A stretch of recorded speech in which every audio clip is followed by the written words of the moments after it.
Kollywood star director Lokesh Kanakaraju గురించి అందరికీ తెలిసిందే.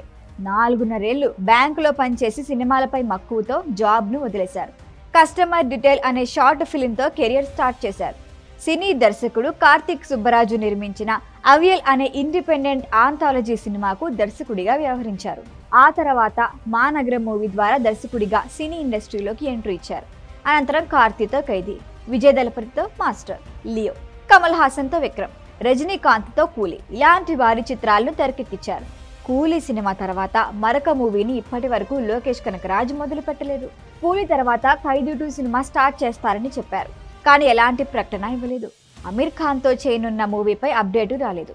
అయితే లోకేష్ కనకరాజ్ హీరోగా డెబ్యూ ఇవ్వనున్నారని కొద్ది రోజులుగా సినీ వర్గాల్లో ప్రచారం జరుగుతున్న విషయము తెలిసిందే.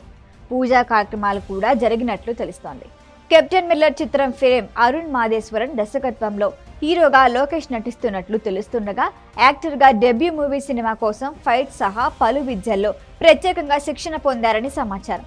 చిత్రం కోసం ఆయన తన బాడీ లాంగ్వేజ్ని కూడా పూర్తిగా మార్చుకున్నట్లు తెలుస్తోంది. అయితే ఆ సినిమాలో లోకేష్ కనకరాజు సరసన కన్నడ భామ రచితారామ్ హీరోయిన్గా నటిస్తుందని రీసెంట్గా టాక్ వినిపించింది. కూలీలో నెగిటివ్ షేడ్స్ ఉన్న రోల్లో మెప్పించిన ఈ బ్యూటీ లోకేష్ డెబ్యూ మూవీలో యాక్ట్ చేస్తుందనే వార్తలు వచ్చాయి. కానీ ఇప్పుడు ఆమెను కాదని బాలీవుడ్ బ్యూటీని ఫిక్స్ చేసినట్లు తెలుస్తోంది. బీట్ ఆన్ క్రేజీ బ్యూటీ వామిగా గబ్బీని హీరోయిన్గా సెలెక్ట్ చేసినట్లు సమాచారం. అయితే ఇప్పటికే పలు సినిమాల్లో నటించిన ఆమె బాలీవుడ్తో పాటు సౌత్లో కూడా మంచి ఫేస్ సంపాదించుకుంది. ప్రస్తుతం టాలీవుడ్లో అడవిశేష గూఢాచారి 2 మూవీలో యాక్ట్ చేస్తున్న వామిక ఇప్పుడు లోకేష్ మూవీకి గ్రీన్ సిగ్నల్ ఇచ్చినట్లు వినికిడి. అయితే G2 లోకేష్ మూవీ సహా ఆమె లైనప్లో దాదాపు 8 సినిమాలకు పైగా ఉన్నాయట.